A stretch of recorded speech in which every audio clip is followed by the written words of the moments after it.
listeners. Welcome to Plano's Political Pitbull Podcast. I am Esther. And I'm Ruth. And today we have some Plano news for you and some international news. First, let's talk Plano. On the June 9th Plano City Council meeting, the City Council repealed all of their building codes and adopted international codes. Every single one of them, it seems like. So first, they had the consent agenda, where they repealed their fire codes and adopted the international fire codes. Then they moved on to the International Property Maintenance Code, which they adopted, and the International Plumbing Code. Did you know there was an International Plumbing Code? Of course there is. I didn't know this.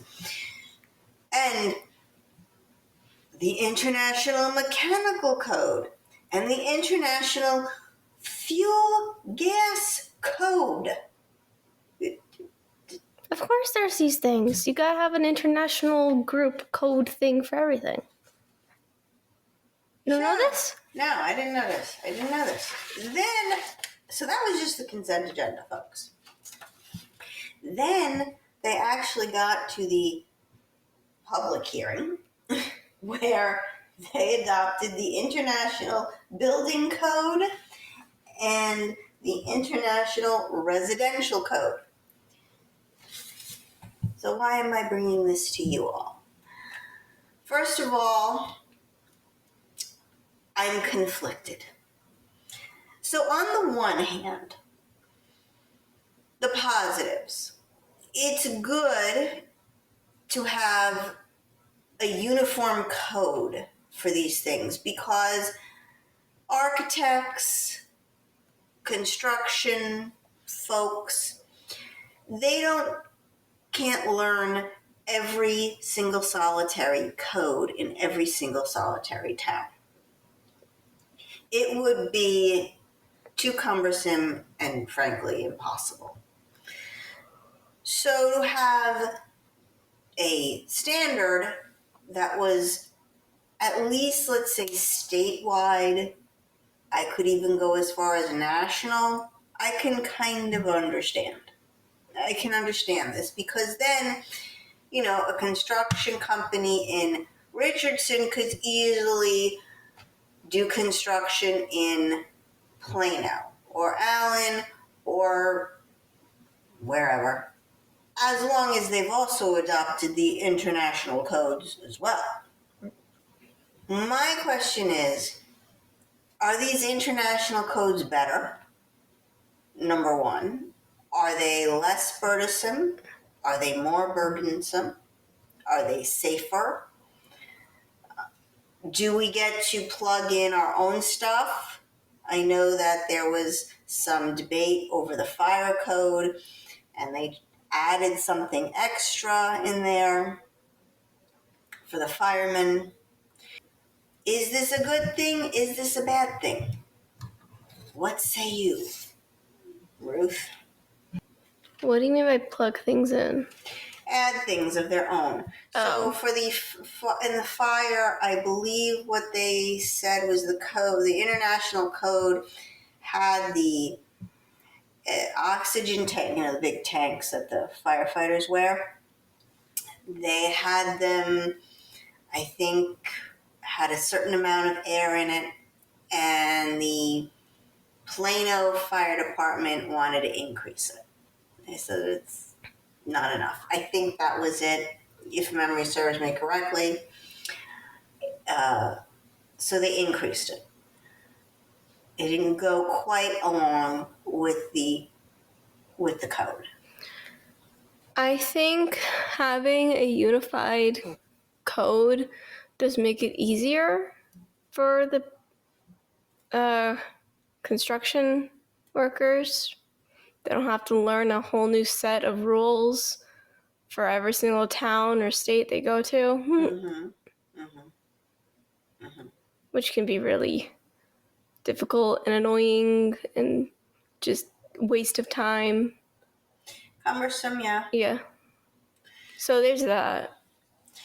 Yeah, I get that. But a lot of times, construction workers are licensed in states. I don't know. It makes sense to me to have a statewide code be the same because most construction companies are not national.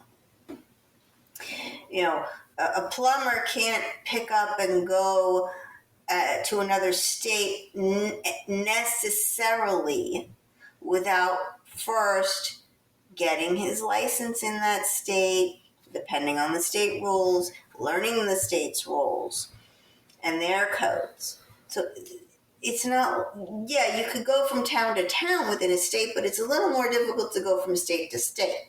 Mm-hmm. So I can understand having a code statewide.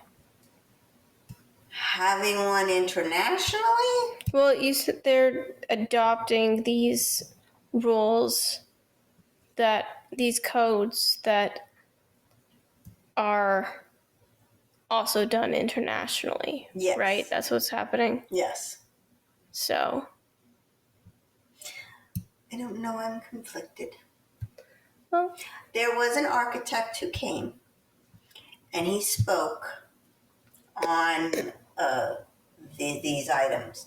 And he said that, I mean, this is his business, this is his area, and he said that it's great to have one set of rules for everyone. Now, obviously, not every town is going to adopt these. Not every town even updates their codes on a regular basis. Updates. Yeah, updates their codes on a regular basis. So it's not going to be perfect. It's not going to fix everything and make it universal. But he was in support of it. So just something to mull over, you know. I am usually opposed to universal anything. I don't like it. It's again a one size fits all solution, which I don't agree with. I can understand in this case why you would want to do it so that you would have one set of rules for each town, but Richardson may not do this. Allen may not do this. Frisco may not do this. Well, it's a choice. It is a choice. It's about local control. It's not like the state is saying, hey, we're going to adopt these specific rules for every town. Mm-hmm. So there is that. And also, how different can... How different can what be? Mm-hmm. I mean, these are a fire code. What would need to be different from town to town? Why would that not be why could we not have a one-size-fits-all for that? Or like construction rules? Well, I would imagine if you were a rural town, you would have probably different needs, shall we say, than if you were a town with 30-story buildings. You know? Okay, what about plumbing? How different is that from wherever you go? I have no idea. I'm just asking. I don't know. It's, like I said, I'm a little torn. Generally speaking, I don't like one size fits all. But I can understand why it might be a good idea in this case to have a one size fits all. I don't think we have enough information. No. I mean, I did not go and look all the codes. I probably wouldn't even understand half of them.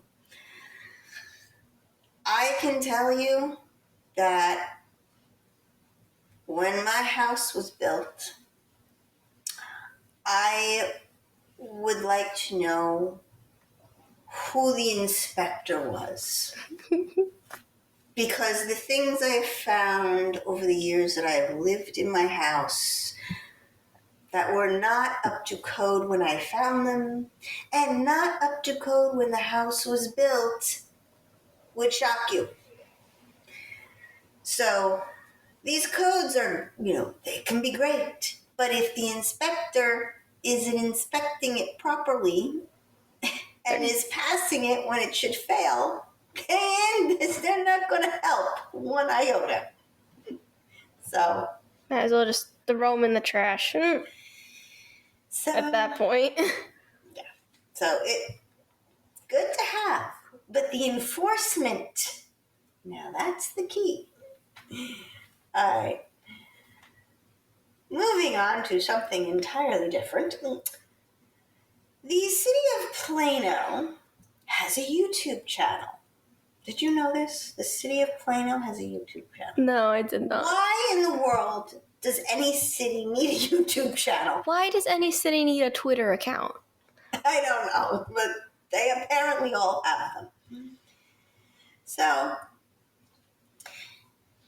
they have a YouTube channel.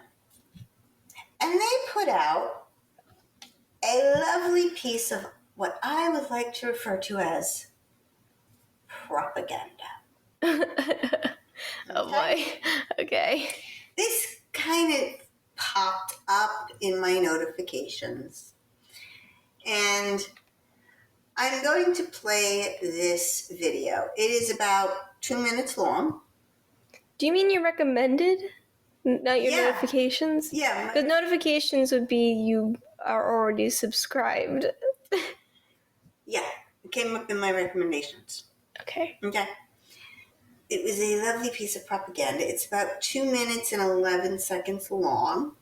And it is about the Infrastructure Collin Creek 2025 update. Are you going to play it? I'm going to play it. I may stop it to comment in between. Yeah. Okay? That's fair. Okay. Here we go.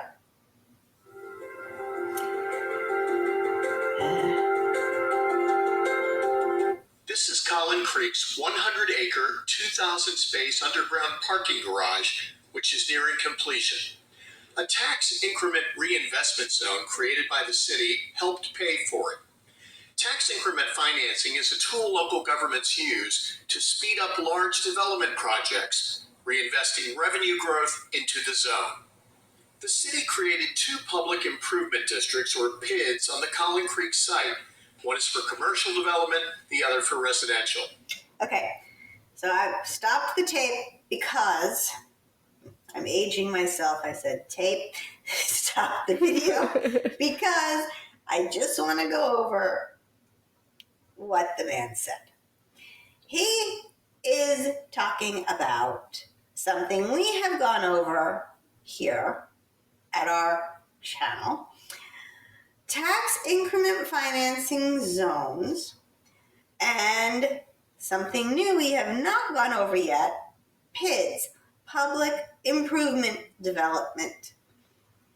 The TIVs and the PIDs. PIDs. The TIVs and the PIDs. PIDs, yes. Also known as economic fascism, public-private partnerships, corporate welfare. The city council disagrees with Horrible you. ideas that we have here, where money from that zone, if we're talking about the tax increment financing zones, stay in that zones. PIDs are a little different, and he's going to get into a PID. But basically, this was to spur on and help out the developer to redevelop Collin Creek. Tear down the mall and redevelop the Collin Creek mall area. PIDs finance public infrastructure, including streets, sidewalks, and water and sewer lines. With a PID, bonds are sold to pay for the construction, with the property owners within the PID repaying the bonds over time. The city all... So, just to clarify this,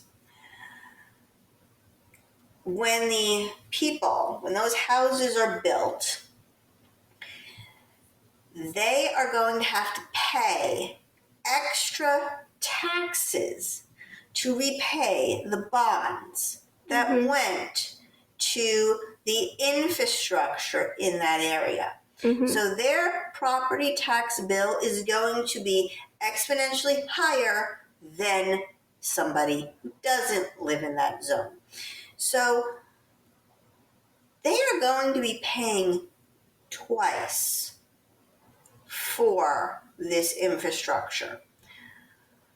Once in their city property taxes and once for the extra taxes to repay those bonds. And I'll explain, actually he will explain why they will be paying twice in a moment. Wait. Yes.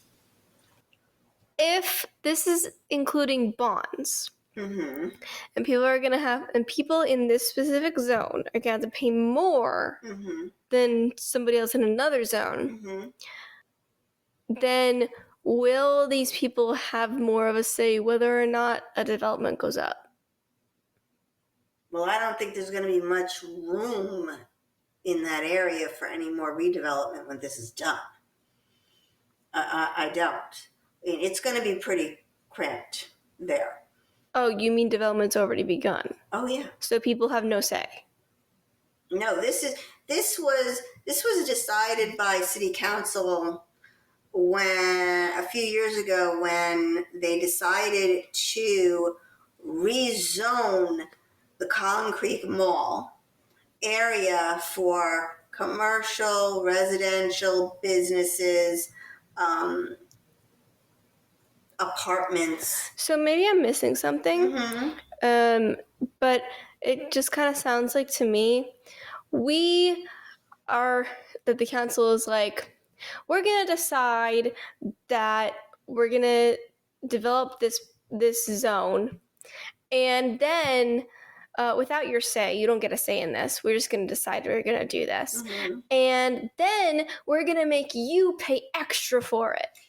So, surprise. Yeah, well, this is something that Anthony Riccidelli, when he was on council, actually wanted to make sure that people who were buying these new houses that were going up would know.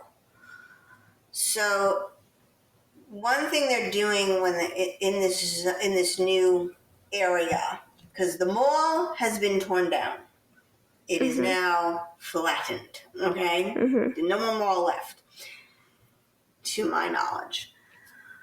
And houses are going up. Townhomes, single-family homes are starting to go up. Finally, they're actually breaking ground above ground. Everything before this was happening underground in this development, because this has been a few years now that this place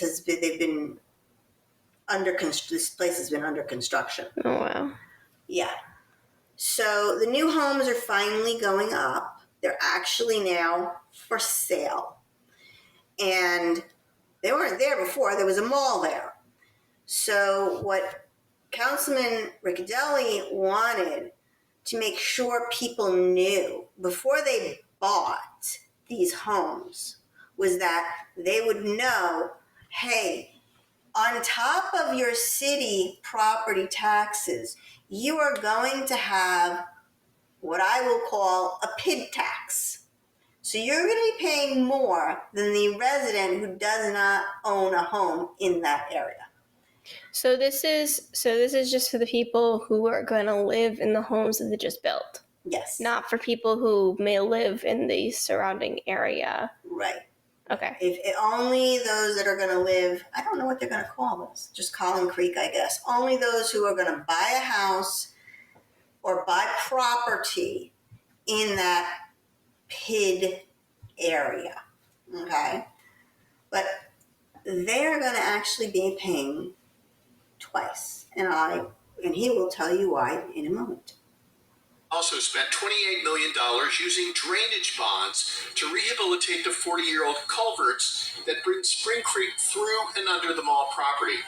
That work needed to be done regardless of the Collin Creek project. The total amount of public funds spent on the project is $97 million, or roughly 10%. The city share is about $50 million. Private funds comprise more than $853 million, or 90% of the total cost. So public funds, our tax dollars, went to spend money on this project for the infrastructure. Technically underneath it, because Collin Creek, which is a creek, runs right underneath this development. Oh, maybe that's why it took them so long to get the underground ready. Yes, because it had to shore up everything because it was flooding. It was going to sink. Yeah. The ground was about to sink, and we had a new nice creek there again. They covered the creek to build the mall, and so I guess instead of opening it up again and having the creek, they decided, no, we're going to shore up everything. We don't want water. We don't want water there. But water's not good. We spent, all the taxpayers of Plano spent money on bonds to shore up this infrastructure. And now it's going to be paid, have to be paid back. So those folks who are going to be living there are going to pay back that part, plus any of the PID section bonds that are specifically going to the PID infrastructure. Who's going to want to live there? I have no idea. The townhomes there, I saw they're going for $500,000. Oh, so rich people. Yeah.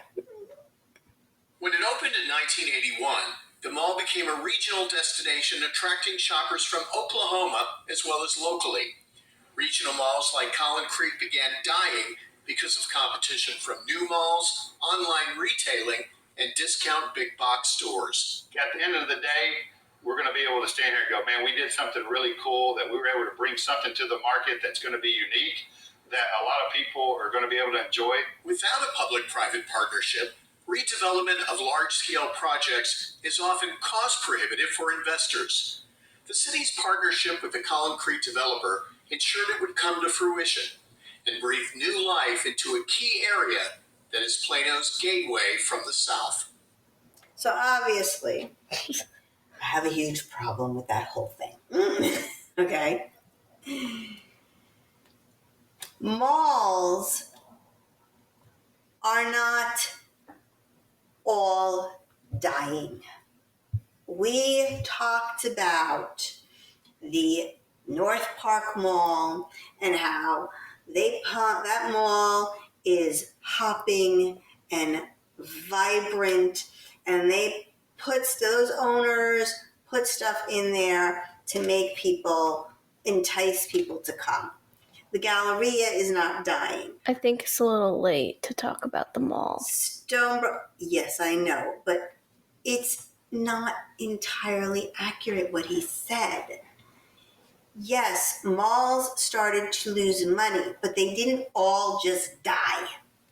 Collin Creek died because it was already dying? I believe it was not managed properly, just like Willow Bend isn't being managed properly. And that's why it's dying. And I tell you right now, if there is a PID or a TERS that is created in that zone, I think I will blow a gasket. That's the first thing. The second thing is that I don't agree with him when he says that projects like this wouldn't have happened but for taxpayer money. Like, we have all this thanks to you, the thing you didn't want in the first place. Well, so people did want the mall to be redeveloped, especially those who live down there. Nobody wanted to save it? I don't know. I mean, there was when it was going under, and they decided to redevelop it into this now new thing that they're going to have there, into basically a mixed-use development. It's going to be the Legacy West of Middle Plano. Ugh. Yeah, exactly. I don't like Legacy West. It just reminds me too much of a city. Yeah. I don't know if there's going to be such tall buildings.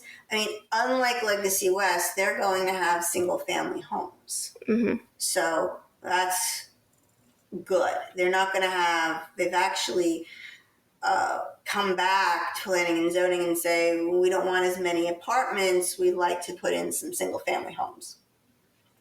So that's a good thing. They're going with the times at least, because apartments are not doing well right now. So they did want to do something to update this area because it was going downhill. Okay.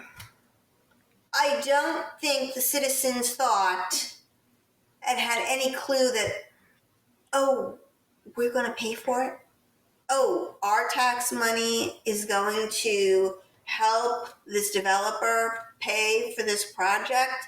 I don't know if people had that idea. Well, yeah, if the city is funding it, then yeah, you're funding it. Well, no.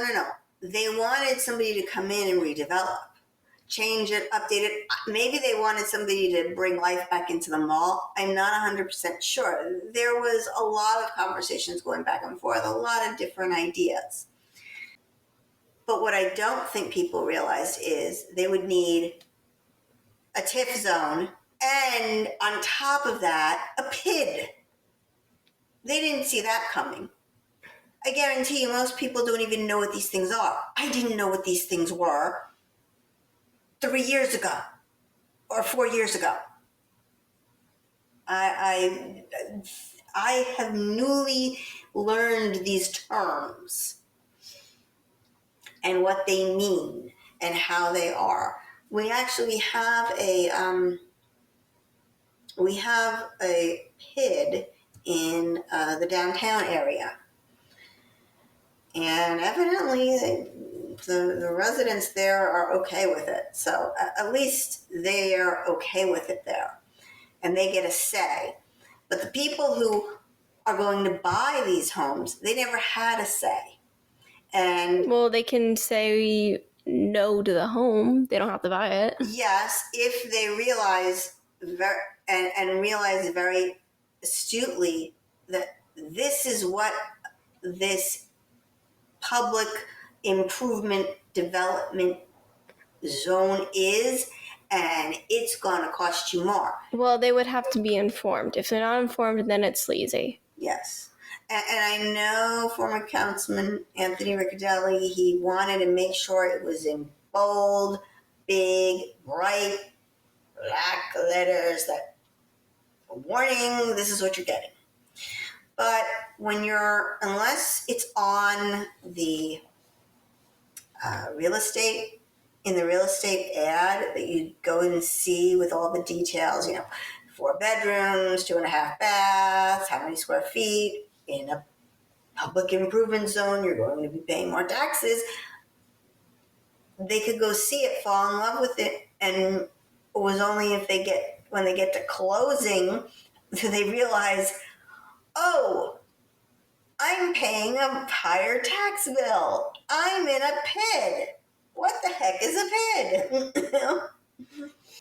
Well, even public improvement development doesn't really tell you that you're going to be paying more. No, it doesn't. You have to realize that you would have to know what that is and know that means that this developer took out bonds to pay for infrastructure, streets, sidewalks, and you're going to have to pay that, and they're passing that loan back onto you. So why are you calling the video propaganda exactly? Because I'm calling it propaganda because he, the narrator, makes it sound like this is a wonderful thing. Well, yeah, they're trying to sell it. That's what an ad is. But I don't think the city of Plano should be taking out ads highlighting a fascist concept. Well, they don't think it's fascist. Obviously. You're the only one who thinks it's economic fascism. The amount of times you have told individual council members about this, and they've said, it's not economic fascism. No, it's not. It's completely different. Why is it I have to educate adults?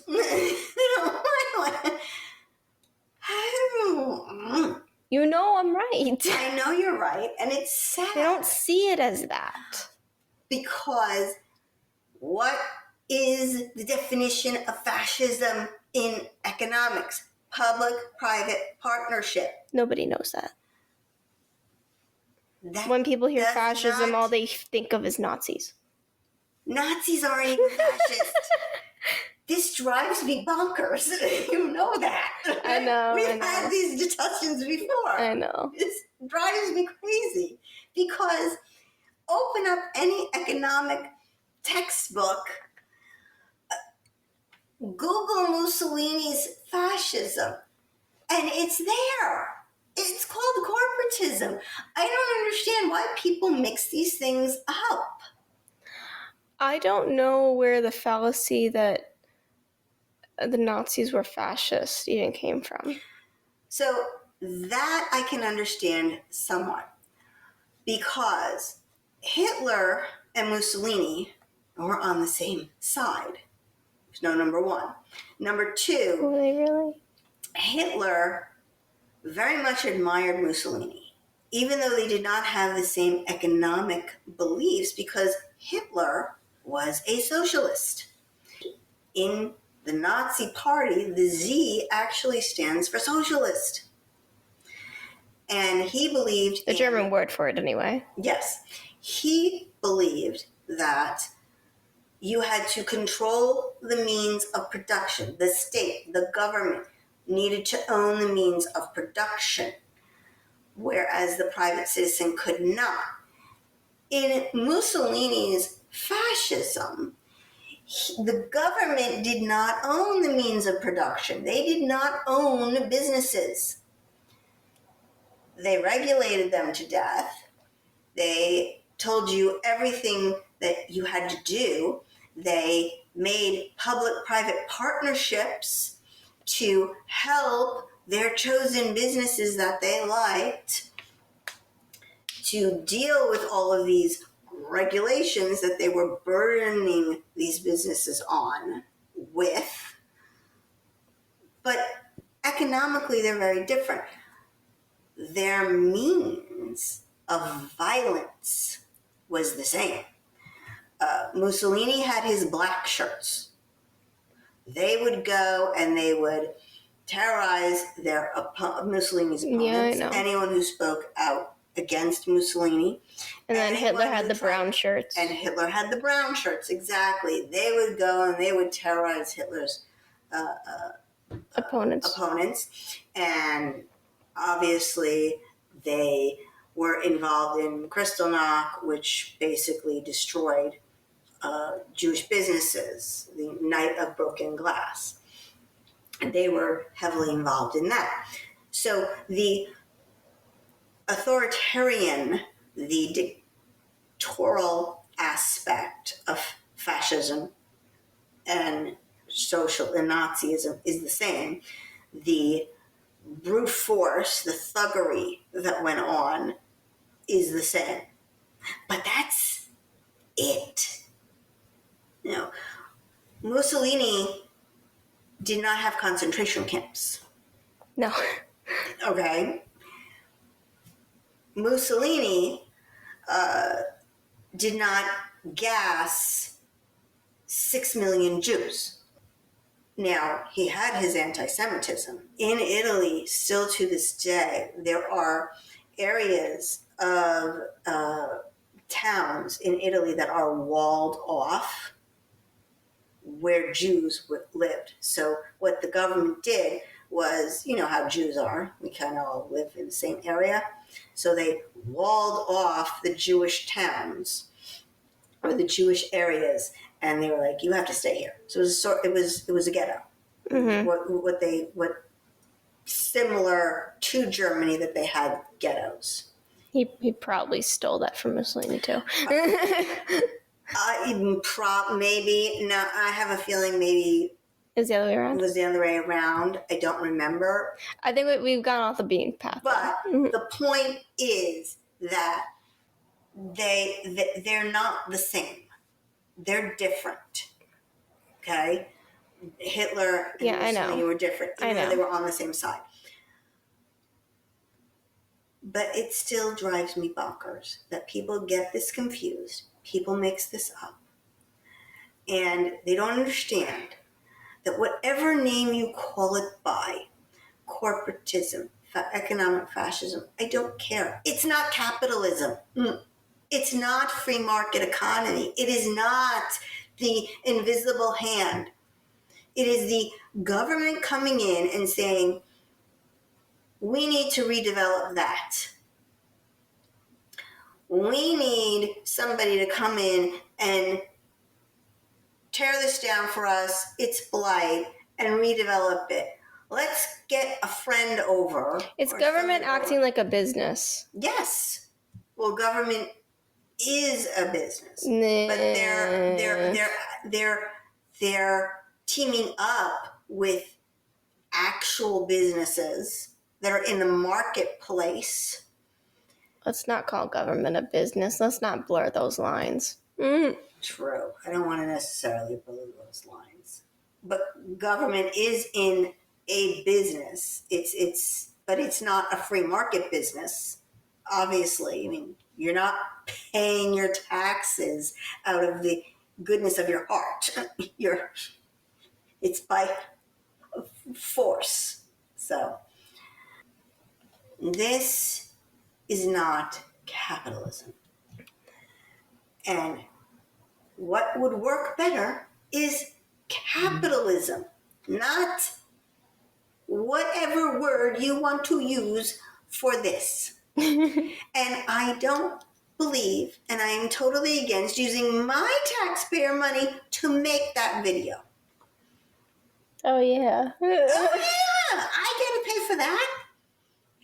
I gotta pay for them to do that video. If you are on YouTube, go to Plano City's YouTube channel. You will see it. It's quite professional looking. They've got pictures and graphics and the narration. It costs money to do. Very corporate looking. Yeah. I don't like that. Now, it makes the job of an educator harder because this is all misinformation, what that guy said. It's misleading. It's misleading. It's downright wrong. I mean, they'll pay for that, but they're arguing over whether or not they're going to pay for erosion in creeks that the city caused because the city added more concrete than the creeks could handle the runoff. They have their priorities, you know? Art, infrastructure, development infrastructure. Development infrastructure, not infrastructure. Yeah, development infrastructure. So they have their main priorities is art and culture and development infrastructure. Everything else, who cares? Yeah, let the poor resident who happens to live by a creek or in an HOA that has a creek pay $1 million for to mitigate the erosion that the city caused because it decided it wanted to put more development and more concrete, creating rain water runoff that goes into these creeks that were not designed by nature to hold all this freaking water. But hey, we'll help out the Collin Creek developer. Forget about the homeowner who was here first. Well, I think we do not have the time to speak in detail about the international topic I wanted to talk about. But I will briefly go over it. If you have been living under a rock for the past couple of days now, Israel and Iran are at war. Shocker. Yeah. Israel destroyed Iran's nuclear sites. Iran has been trying to build a nuclear weapon for decades. And every time Israel thinks Iran is getting close to achieving this, Israel takes out the site. Because when Iran's leader says death to Israel, Israel believes him. Well, it's a bit of a gamble whether you're not. Yeah, they're really close. That's a bit of a gamble on your people, you know. Yeah. Like, gee, these guys who hate us are developing a nuclear weapon. I wonder if they're going to use it on us. Should we take that chance? I don't think so. So this time, though, Israel also killed the nuclear scientists behind the program and some top generals. Okay.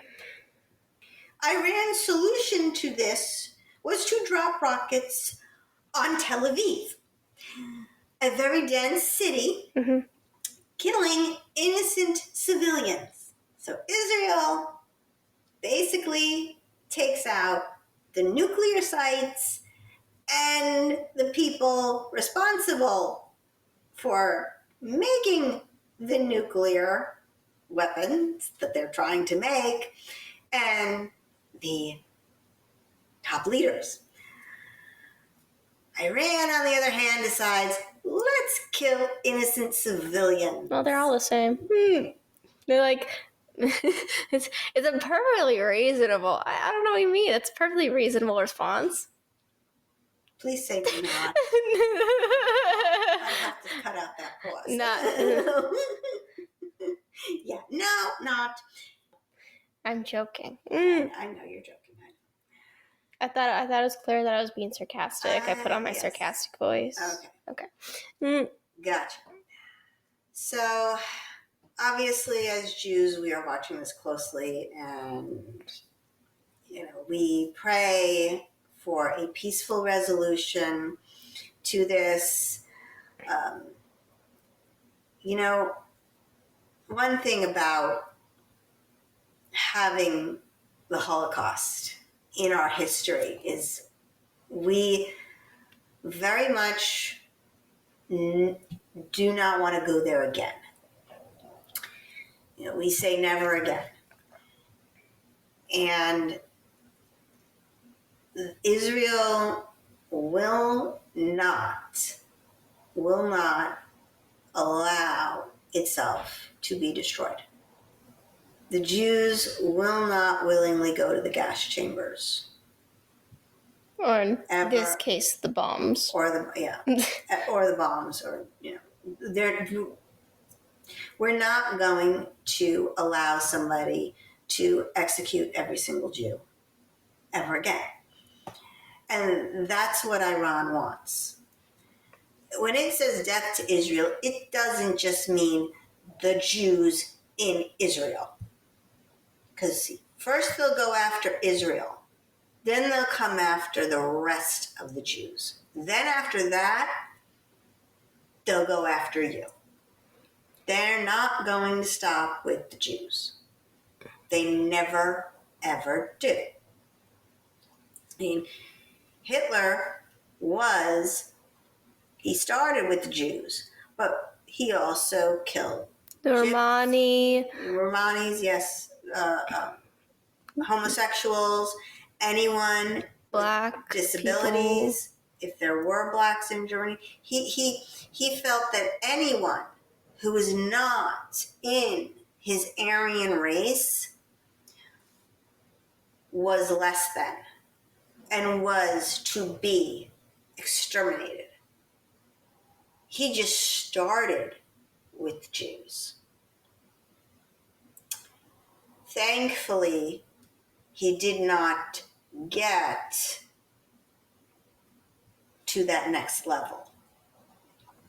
Well, that's not true. He did kill a bunch of... But he wanted to wipe everyone out, what I'm saying. He wanted everyone who wasn't a German Aryan was to be killed. I mean, it was you know, that was it. He didn't get to that level. No, he did. A lot of Romani people, homosexual people, black people, they died. Yes. It wasn't the amount that it was of the Jews, right, but it's still a significant amount. He didn't get to his utopia that he wanted of the... You mean he didn't get to his global takeover? Yes, that's it. Exactly. So he didn't see that. And mark my words, they will not stop with us. They will not stop with Israel. Because after Iran's... They kill Christians too. Yeah. After Iran's leaders say death to Israel... They also say death to America. That's the next thing they say. Death to America. So Israel is only the first stop. So that's why they can't have a nuclear weapon. I'm sure this will continue on when we tape our next episode, so we'll have more updates about it. For now, pray for a peaceful end on both sides. Because all human life, whether Iranian or whether Jewish, is sacred. Even Israeli. There's not just Jews in Israel. Oh, you are correct. I am sorry, yes. There's Christians in Israel. There's Muslims in Israel. Yes. There's seculars in Israel. You are correct. I will rephrase. Especially in Tel Aviv. Every Israeli and every Iranian life is sacred. Period.